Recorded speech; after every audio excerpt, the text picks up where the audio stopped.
Hello friends, today we shall, for the sake of record, discuss the status of data protection law in India after the government has withdrawn the PDPB 2019, which was in the parliament. There are certain disagreements with the reasons for withdrawal, which we may take it up separately in a different forum. But for the time being, let us try to focus on how to remove the uncertainty in the minds of the industry people. Many in the industry were already trying to put in measures for compliance with the proposed PDPB 2019. Some of them had appointed data protection officers.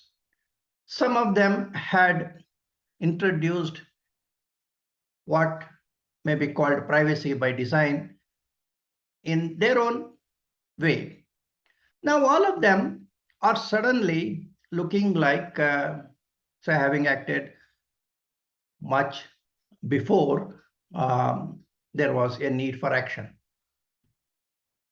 It is like we say that while one set of people say early bird catches the worm, we also say early worm gets caught. Likewise, those people who actually wanted to be compliant with the proposed law and wanted to provide an environment of privacy protection in the industry are now thinking whether they made a mistake.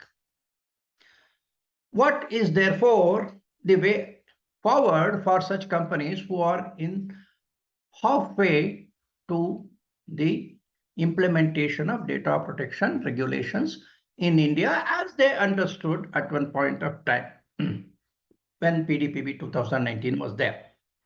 So we will try to address that issue so that there will be somewhat better understanding of the whole situation in this transient stage. Now, we all know that this PDPB was vetted by Joint Parliamentary Committee, but August 3rd, 2022, the government of India withdrew this by making just a bland statement that they will replace it with a more comprehensive legislation. So this report tries to provide a little more clarity to the current status, where organizations need to take the next level of decisions on how they should proceed. Now, if you just look at the journey so far, we know that the privacy law in India has been in discussion for quite some time. In fact, way back in 2008, there was a suggested act. It did not happen. In fact, the bill was actually presented in 2006 itself. And then somehow that Privacy Act did not materialize. But 24th August 2017, the Supreme Court of India, in its judgment, in what we call as the Puttaswamy judgment, actually made a very significant statement that protection of privacy is a fundamental right under the Indian Constitution. Otherwise, from the MP Sharma case in 1954, Supreme Court had an opinion that privacy is an important right, but need not necessarily be considered as a fundamental right because no mention of that was made in the articles of our Constitution. However, from Karak Singh case onwards, there has been a recognition that privacy, at least as a physical privacy, is an important right to be protected in a democratic society like India. And therefore, Supreme Court did recognize that disturbing an individual at his home, particularly in the night, is a violation of privacy. This, of course, evolved with further court decisions in Rajagopal case and other things. And finally, we came to a sort of a general understanding that there is something called right to privacy, and it applies to the information privacy, that is translating into control of personal data when it is being processed by third parties. So this kind of say understanding of privacy was already there in the Indian scenario. Now, just a few days before this monumental judgment came on 24th August 2017, while there had been several discussions during the trial between the government and the bench about what is the government's, let us say, the reaction to this demand for privacy, etc. The government said they were keen on bringing in the Right to Privacy Act, and to further cement their intentions before the Supreme Court, they actually came up on 31st July 2017 with the formation of a expert committee under the chairmanship of Justice B.N. Sri Krishna to suggest a legal framework for privacy protection. This committee made a thorough analysis of international regulations on privacy, held numerous interactions with the public in different parts of the country, and finally came up with a very decent legislatory provision. They didn't stop at merely giving a report. They actually went ahead and drafted a draft act called it as, which finally got presented in the parliament as Personal Data Protection Bill 2018, PDPB 2018. Subsequently, after some revisions, incorporation of the public comments, etc., the bill came back in the next parliamentary session, which was actually a new parliament, as PDPB 2019, somewhere in December 2019. Almost immediately, it was referred to a joint parliamentary committee, which consisted of representatives of all political parties. And in December 2021, this JPC vetted version of the data protection bill was represented to the parliament. The general expectation was that since this process had taken more than 2 years and incorporated the views of the opposition also, there would be no need for a much larger discussion again in the parliament, and the bill would be passed into a law soon. However, when the Minister Ashwini Vaishnav withdrew the bill on August 3rd, it did come as a surprise, just to assuage the feelings of the people who were looking forward to the bill. The minister did make a statement that no, we will be coming up with a new bill. The drafting is already in advanced stage. In the next session itself, we will come up with this new bill. We have to take it with a pinch of salt. But at this point of time, let us just keep our fingers crossed and expect that the new bill will come in. But when the new bill comes in, the exact nature of the final version of the bill and also the timeline of its presentation, passage, and further implementation is completely unknown. There is one school of thought which says that nothing will happen before the next election.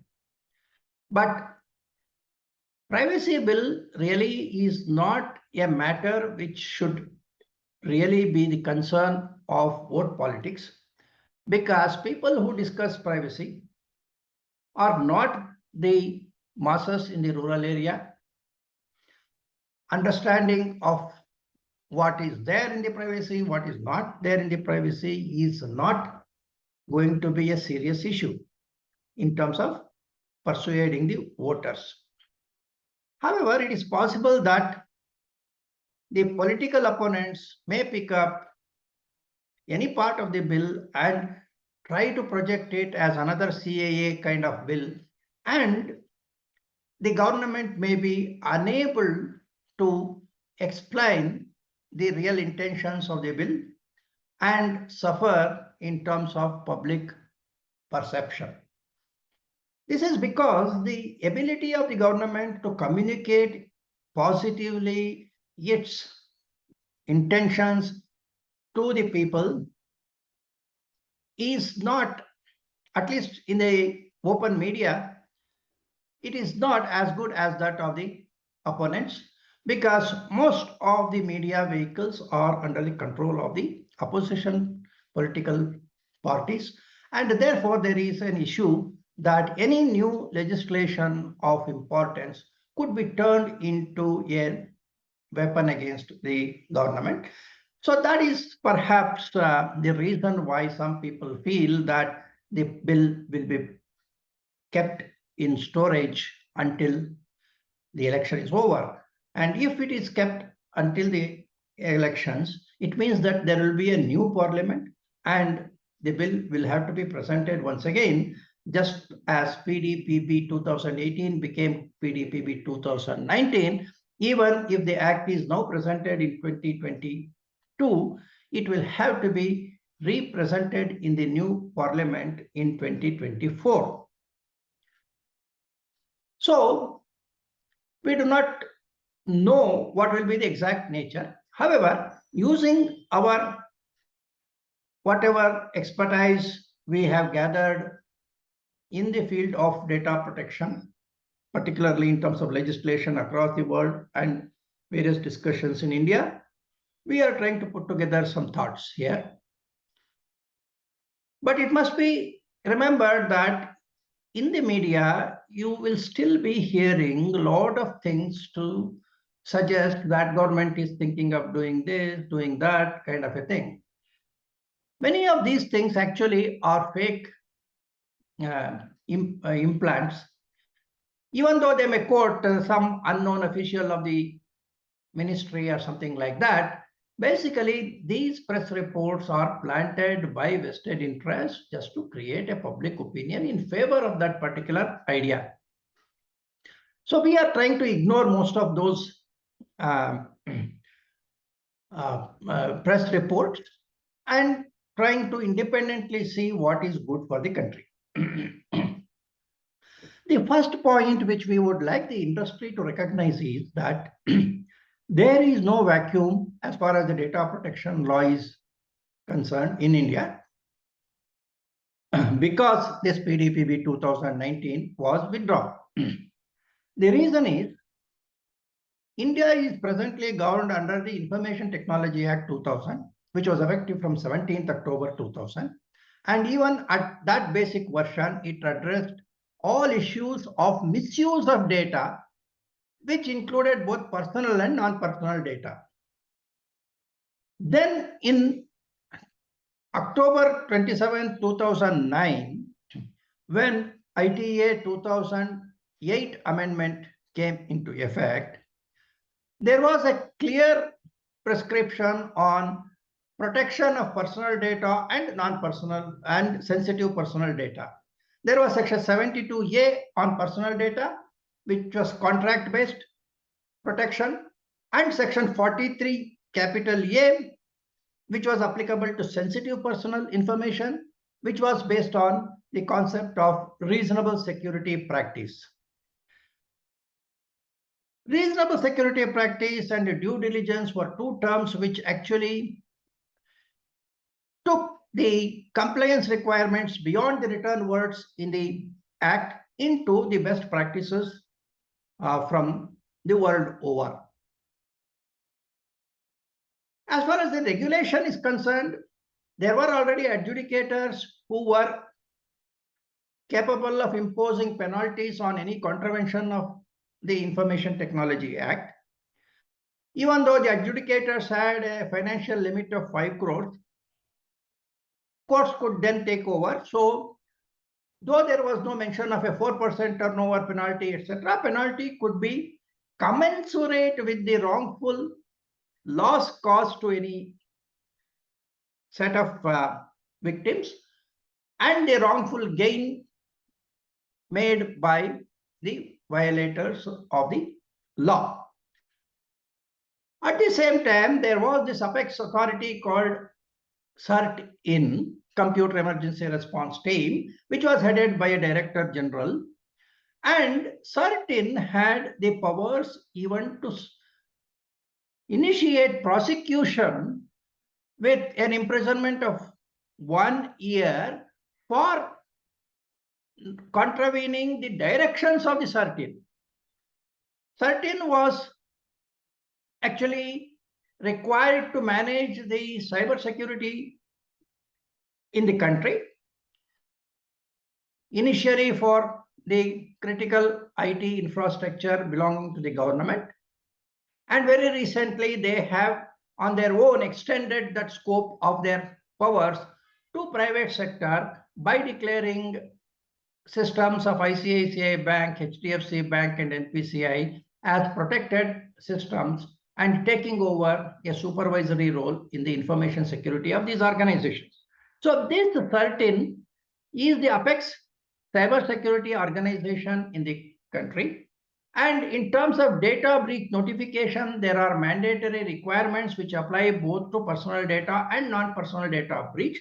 And therefore, CERT-in becomes a sort of a regulator in itself, which could go for either contravention of Section 70B, which is directly related to the CERT-in directions, or for contravention of any other provision of the Act.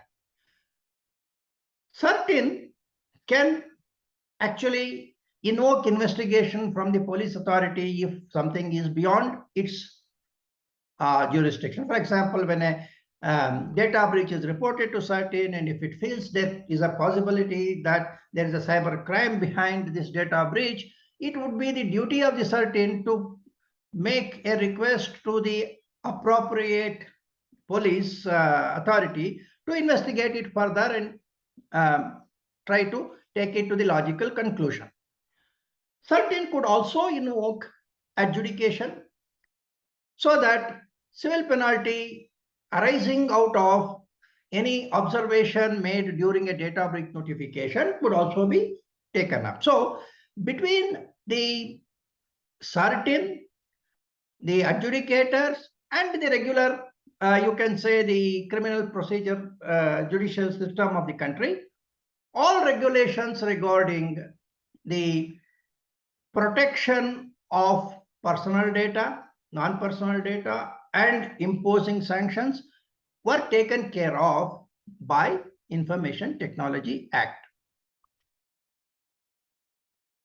The limit of 50 million or 5 crores, which was there for the adjudicator to award in terms of adjudication, was only an interim limit because courts could always go beyond that. And whenever there is a criminal offense, there was also this vicarious liability where this could be extended to the executives in charge of business, the directors, and so on. So therefore, we can say that there was several provisions in Information Technology Act which could address the prevention of, let us say, violation of security of personal information and appropriate deterrence also. In fact, this continues even today when PDPB is withdrawn. In fact, if PDPB 2019 had been passed, Section 43 capital A would have been withdrawn from ITA 2000. Now, since PDPB 2019 has not been passed, 43A continues to exist. Remember, 43A talks about various issues related to privacy, and in conjunction with section 79, which talks about the intermediaries' responsibilities for due diligence, they have the requirements of how to collect personal data, how to process it without infringing the privacy rights and so on. Therefore, all organizations using data in any form today will be required to be in compliance with ITA 2000 and the relevant rules, which could be in effect as stringent, if not more, as the PDPB 2019, which, if it had been passed, would have been specifically applicable only to personal data. Now, just to give you a summary of what is section 43A intended in terms of the reasonable security practices, I will give you a set of requirements, which I call as compliance requirements. You can simultaneously compare it with your own knowledge of what is there in the privacy protection regulations and then see how they appear to be similar. So the first requirement under section 43A is an organization which is processing sensitive personal data will have to provide a privacy policy, a disclosure policy. Now, there is section 72 capital A, which talks about a contract between the data subject. In some respects, he is not called data subject under this law. He is always referred to as the provider of personal information. We will use the terminology data subject or data principle for easy understanding. So, in the case of personal data, which is non-sensitive, there is section 72 capital A, which says that if there is a contractual relationship between the provider of the information and the receiver of the information, and there is a violation of this contract, then this processor will be liable for imprisonment up to 3 years. So it is a criminal provision, criminal punishment provision, and it can be exercised on the organization, which is a data processor or a data fiduciary or a data controller, whatever you would like to call, and they will be required to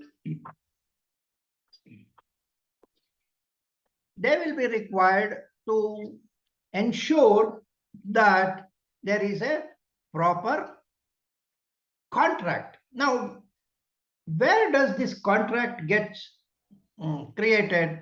That is created through this privacy policy, which is accepted by the provider of the information. So therefore, this privacy policy would be of relevance both for sensitive personal information being collected under section 43 capital A, as well as non-sensitive personal information which may be collected separately. So that is one. And apart from this privacy policy, they call it also as a disclosure policy, which means that the provisions related to how the data will be used and then disclosed to various agencies, further downstream processes, etc., should all be part of this privacy policy. And if you want to have a privacy policy, it means that you must have an implementation of the privacy policy also, because under the reasonable security practice, the requirement is to have a documented information security policy, and that documented information security policy has to be definitely in tune with the privacy policy. Then section 43A specifies that one should obtain consent in writing. Writing could be, of course, in electronic form. Again, though this mentions in the context of 43A applicable only to sensitive personal information, since a contract has to be formed under section 72A, an organization needs to have this privacy policy and consent even for non-sensitive personal information. In case a company thinks that they will be better off by not taking the consent for non-personal information, then they will be exposed to a deemed contract basis that is more dangerous, because the court at any point of time may say that there was a deemed contract, and they may impute certain provisions into the deemed contract which the organization would like to avoid. So it would not be advisable to an organization not to have a privacy policy, even in the case of collection and processing of non-sensitive personal information, though 43A specifically mentions the requirement to obtain consent in writing for sensitive personal information. Then 43 capital A, under the reasonable security practices, mandate that no information should be collected except for lawful purpose. So which means that purpose-based collection is there under section 43 capital A. You have to establish that legal basis. And for establishing that legal basis, there has to be an adequate knowledge given to the provider of the information, which is the concept of notice under the data protection laws. Then we have the data retention norms, which state that an organization shall not retain the information longer than required for the purpose for which it was collected. So data retention has to be linked to the purpose of collection. Then again, this says that information should not be used except for the purpose for which it is collected. So which means that purpose-specific collection based on informed consent is relevant in ITA 2008 compliance also, as much as it was in PDPB 2019. Now, as regards the rights, data protection PDPB talked about various rights, including the right to portability and right to forget. ITA 2043A stopped at providing the right to review, which is right to access, and then right to data quality, that is ensuring that the information in the hands of the processor is accurate and complete. But of course, it did not provide for the right to portability and right to forget. The opt-in requirement and right to withdraw consent is also mentioned under section 43A, so that more or less most of the rights of the data subjects are also covered here. ITA 2000 has been speaking about a proper grievance redressal mechanism that is applicable to section 43A, collection and processing and use of sensitive personal data also. There is a requirement to designate a grievance officer. He may not be called a data protection officer, but he is called a grievance officer. He may be also called as a ITA 2000 compliance officer.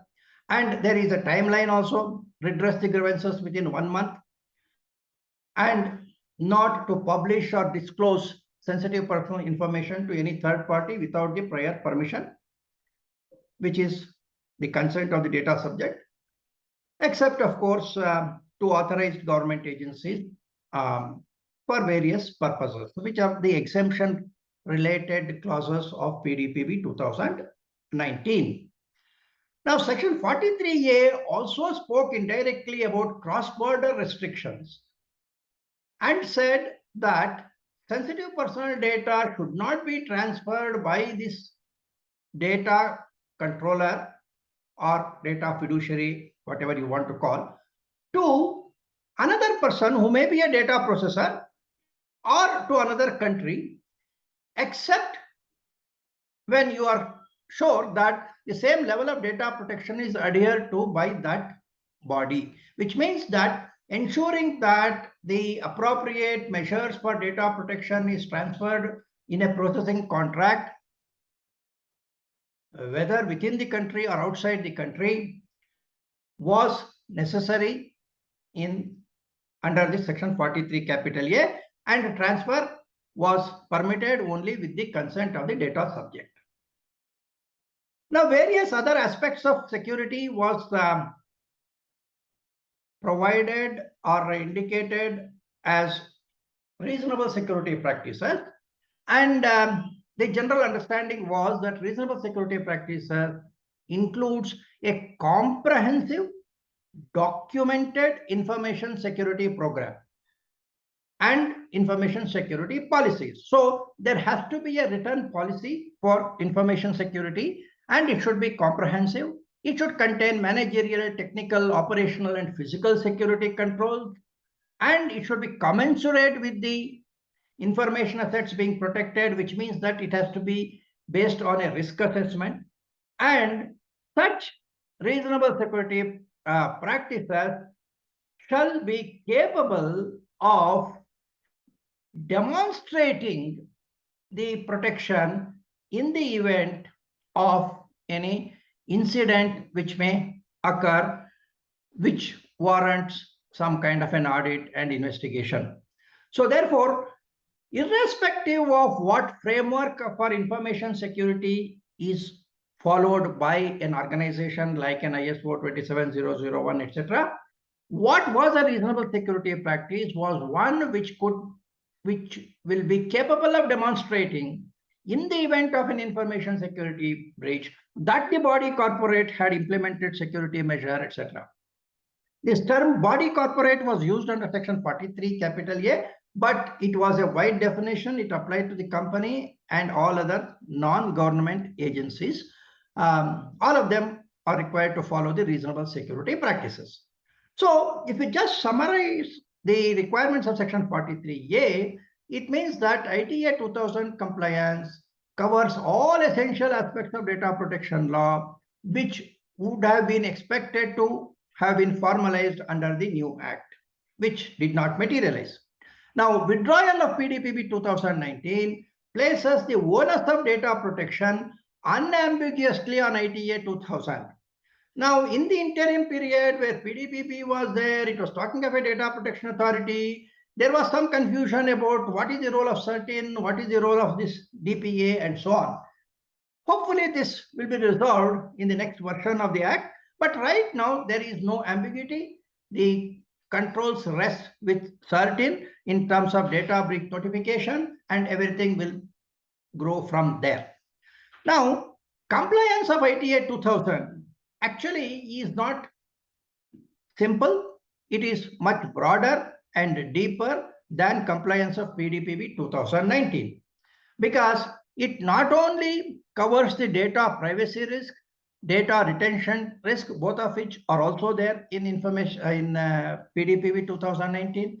It covers information demand risk, authentication risk, e-audit risk, e-contract risk, and vicarious liability risk, all of which are not found in the PDPB. Therefore, compliance to ITA 2000, particularly the 2008 version, will be as demanding, if not more, of the organizations compared to the compliance of PDPB.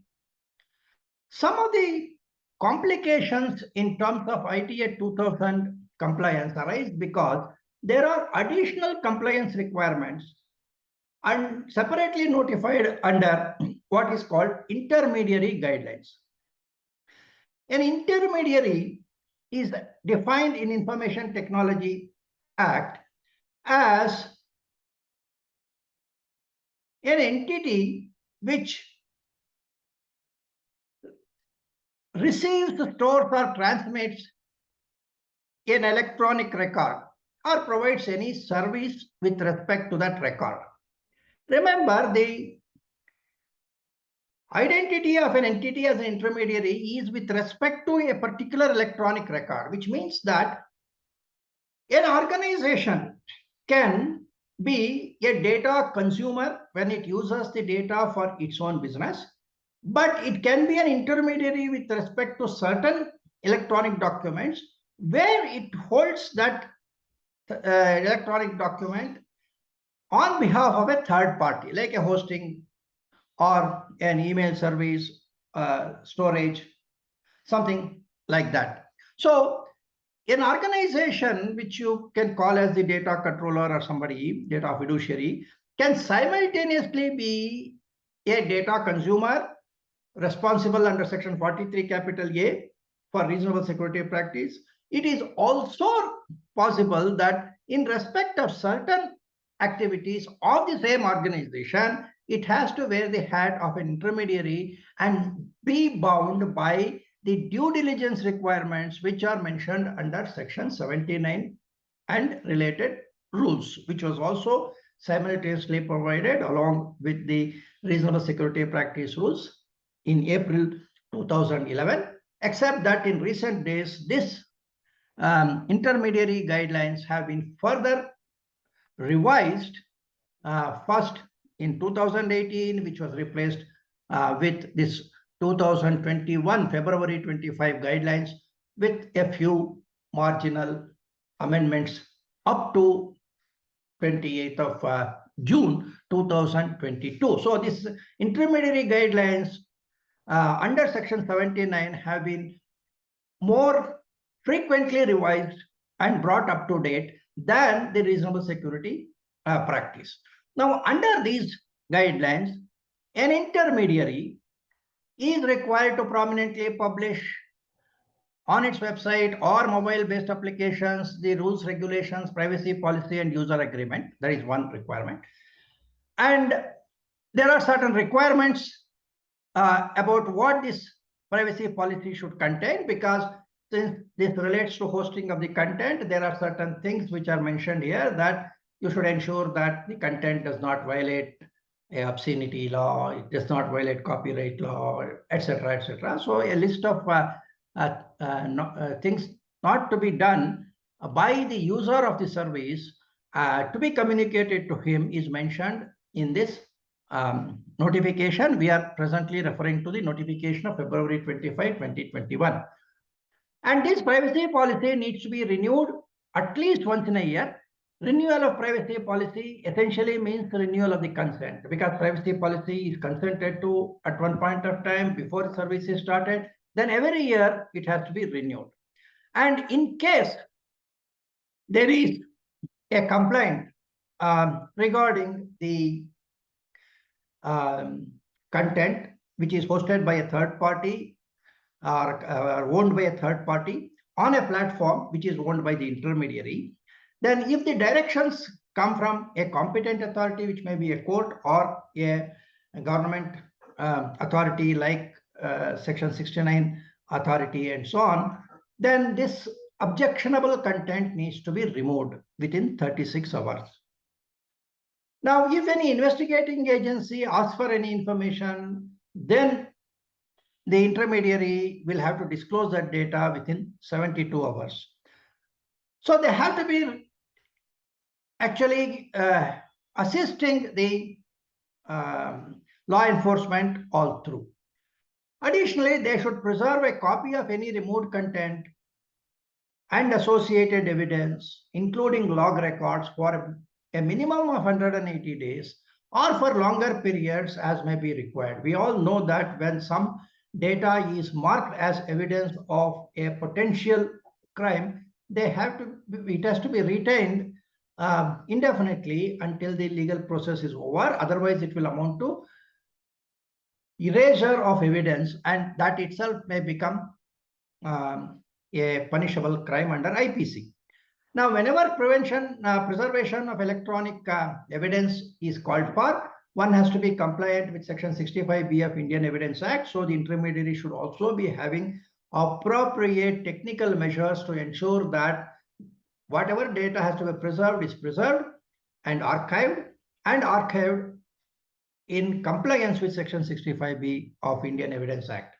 Now, in terms of service providers who provide certain services and for that purpose collect the registration details of users, that information has to be retained up to 5 years, and that registration information should contain the name, email address, IP address, phone number, and so on. And the intermediary shall not knowingly deploy or install or modify any technical configuration of any computer resource circumventing any law. So therefore, if the intermediary wants to install any persistent cookie which ultimately gets into the computer resource of the user, there has to be a support of the law for that purpose. So which means a consent has to be there. So cookie consent is reflected in this requirement.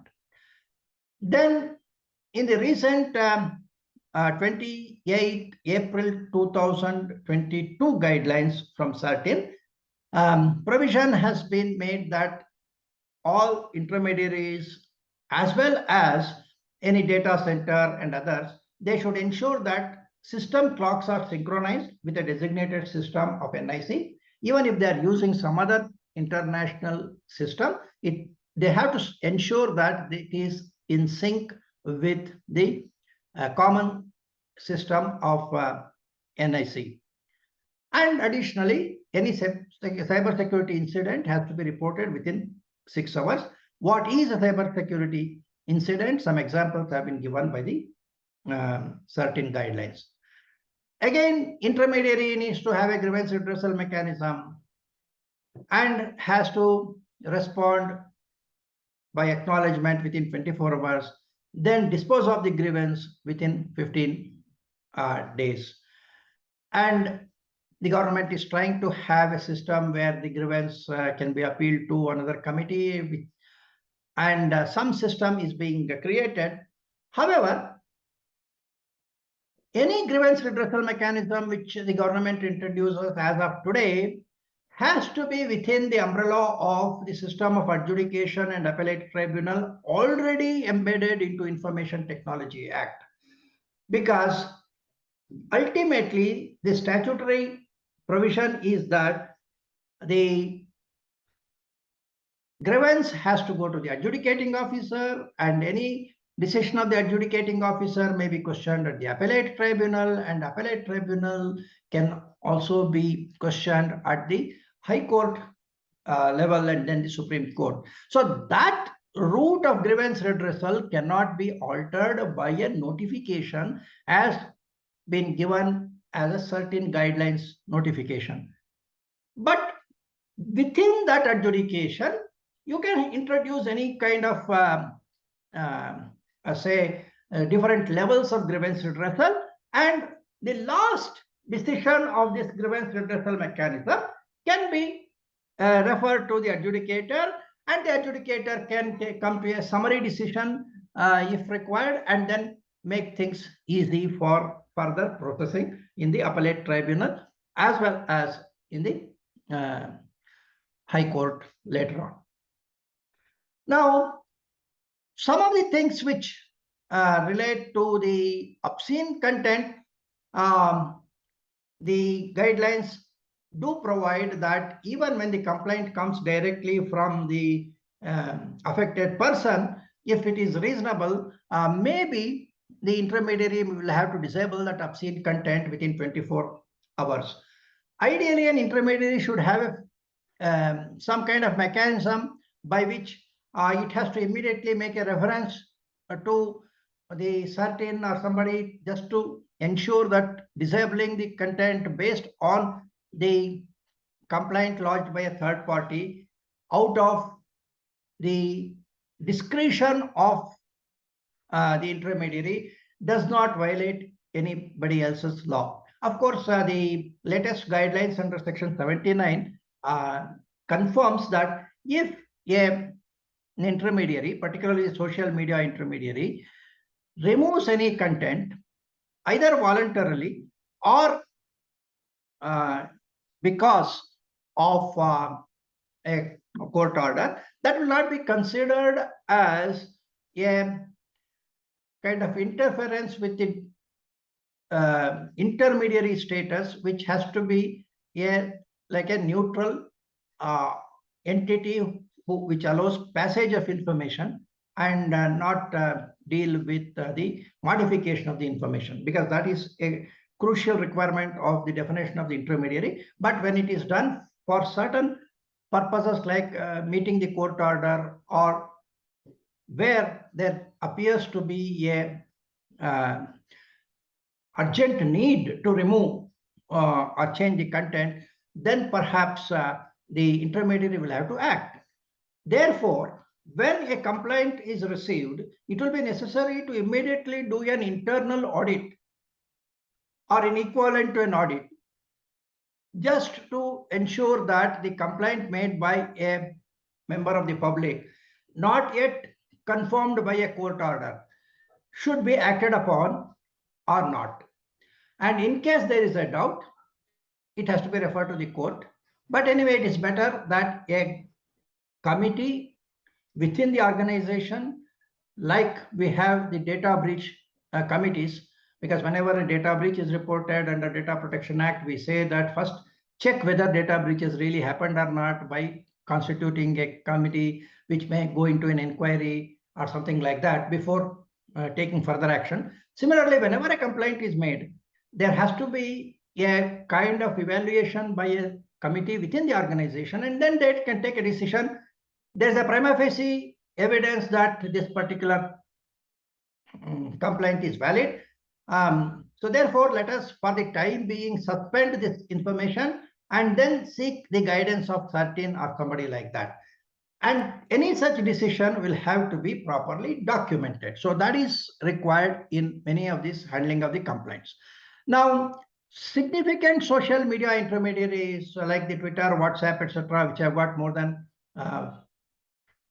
5 million users in India, they have some additional requirements like appointing a chief compliance officer, appointing an India nodal officer who should be available 24/7, residing in India, and grievance officer should also reside in India. And in the case of WhatsApp kind of messaging services, the first originator of a message will have to be revealed when required through a proper order.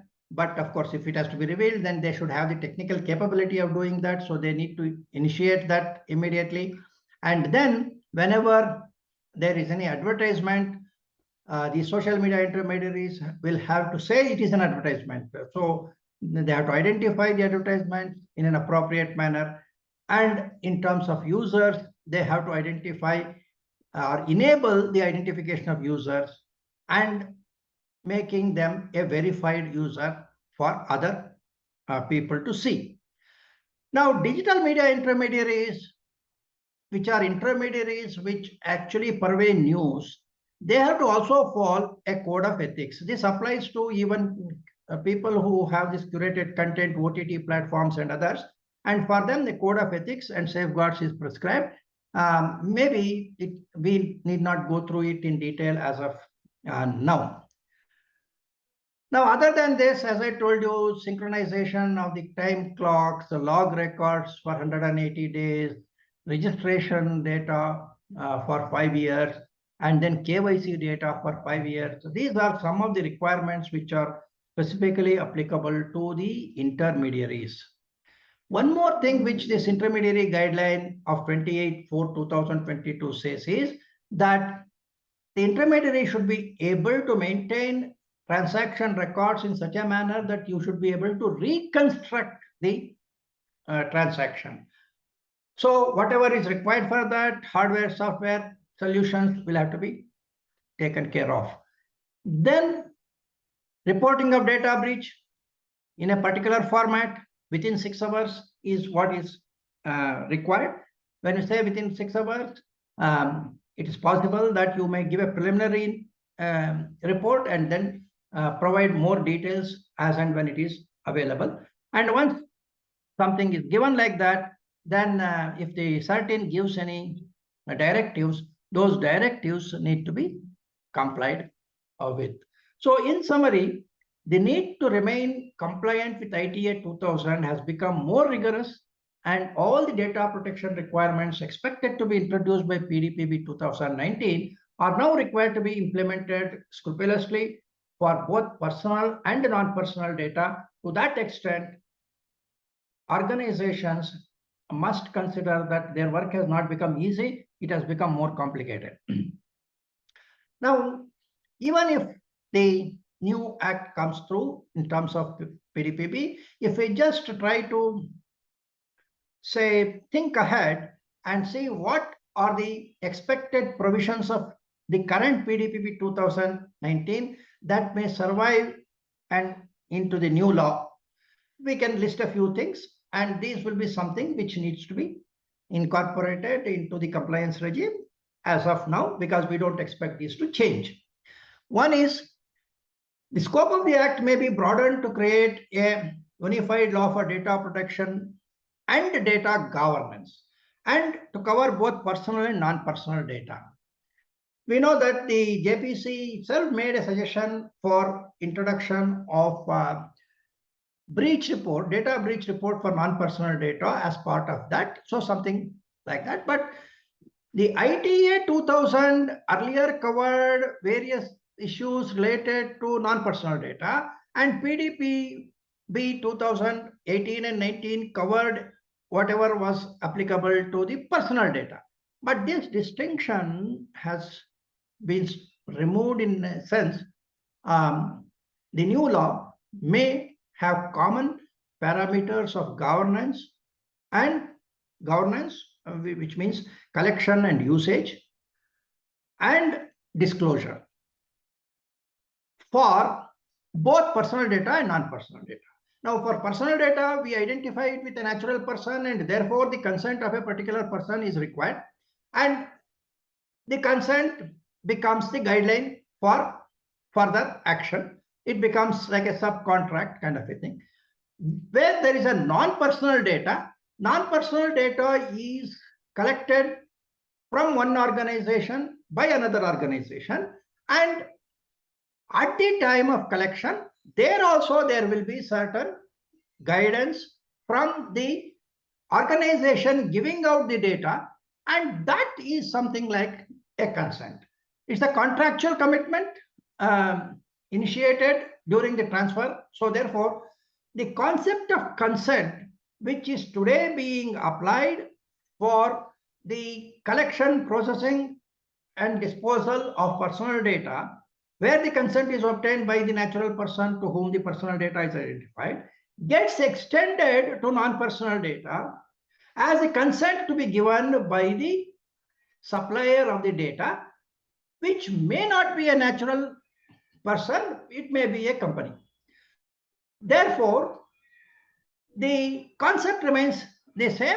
The notice may be different. Notice for personal data collection may be different. Notice, we can't call it as a notice. You can say it's an acceptance of personal, non-personal data from another organization. Conditions for acceptance of personal, non-personal data, that will have something different from the notice. Okay. So these are some of the small changes which will appear in the processing of data as we go forward. Now, certain aspects of the existing Telegraph Act, E-Commerce Act, and the proposed Cryptocurrency Act may become part of this new law.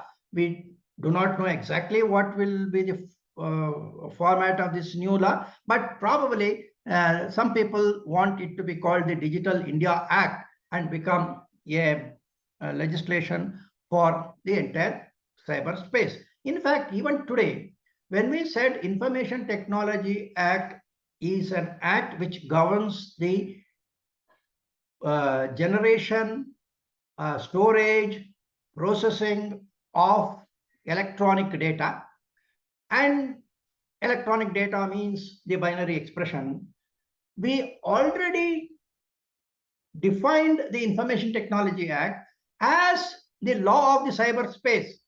So it was not only for digital India, it was the cyberspace. If the cyberspace is borderless, then Information Technology Act applied to the borderless internet space or cyberspace. So this Digital India Act is not something of a concept which is different from the current Information Technology Act. Remember, Information Technology Act has also got extraterritorial jurisdiction. So Digital India Act will have to specifically make a mention that this is also having extraterritorial jurisdiction. Information Technology Act already had this in its provisions.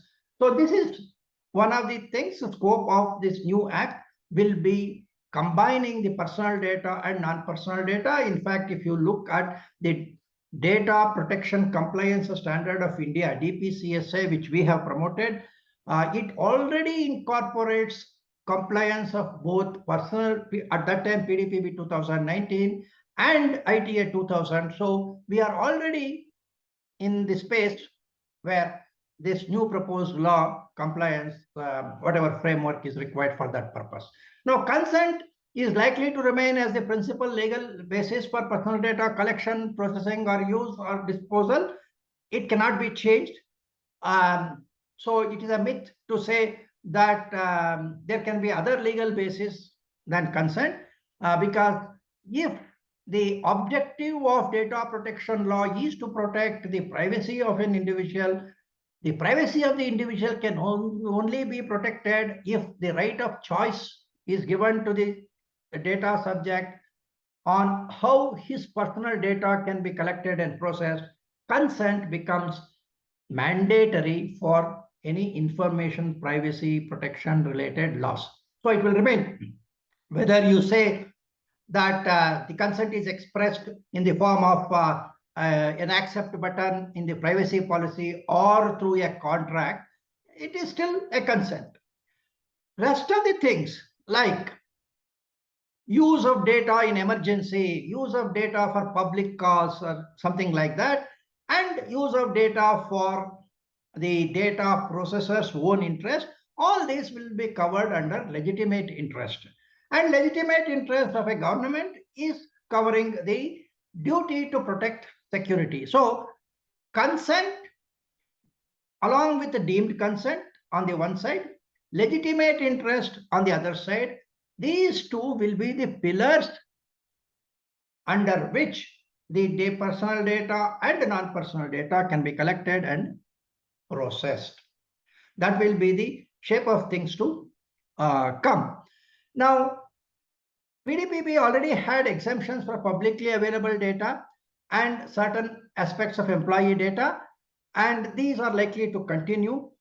We know that the recent American Data Protection and Privacy Bill, which is a federal bill which is being promoted there, has also adopted a stand of completely exempting government data and employee data and publicly available data from the legislation. And that may be a trend, but what we are doing here is the government is not going to be exempted because they have to claim anything under legitimate interest, but employee data and publicly available data may be exempted. There is a logic for that. We have explained that in a different context. As you know, that I have been releasing a series of articles on shape of things to come. And in that, maybe we will explain more clearly why publicly available data deserves to be kept out of the provisions, why employee data has to be kept out of the provisions of this data protection law, though GDPR may not provide such exemptions. Now, restrictions on transfer of data out of India is one of the points on which concerns are frequently expressed. At present, actually, there are no restrictions. In fact, GDPR has got data localization. Indian PDPB 2019 does not have data localization requirements. What the PDPB 2019 says is non-sensitive personal data can be easily exported for processing. Sensitive personal data can also be exported provided consent is taken and one copy is kept in India. So subject to the maintenance of a copy in India, sensitive personal information also has no restrictions for transfer of data. Critical data may, if defined in a particular manner, whatever comes under the category of critical data, that may require to be processed in India. At present, we cannot comment on that because we don't know what is a critical data. So no further change is expected as far as the cross-border transfer of data is concerned under section 33 and 34 of the current PDPB.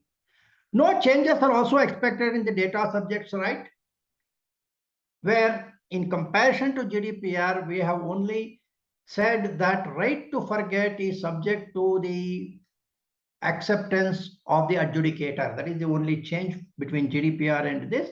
I think that should be retained and will be retained. Then PDPP 2019 has several requirements in terms of audit, particularly the mandatory annual audit, data audit by an external data auditor, and publishing of data trust code. It also talks about concurrent audit. I think these are great provisions and it will have to continue. It may continue. Compliance provisions such as privacy by design policy, data protection impact assessment, harm assessment, because harm-based approach is what our law has taken, they are expected to continue. Now, data protection officer is expected to be an employee of the organization at the key managerial personnel level, and this also is expected to be continued. We are unlikely to see the change like it is provided in GDPR, that a completely contractual DPO would be permitted. Sandbox system provides for 3 years exemption for any organization. It is more relevant for startups, but sandbox system can also be used by non-startups for 3 years, and it should continue. Then processing of personal data of foreigners to be exempted from this Indian law is another provision which may continue, because that is supportive of the BPOs, subject to the proper notification.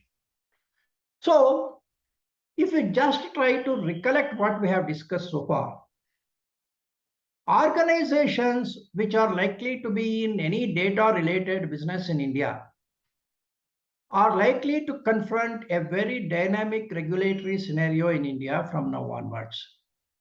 There will be no relief, but there will be new regulations. New regulations will be similar to the regulations which we were expecting or we are already having, but still from compliance angle, you have to map the new regulations and ensure that you are in compliance.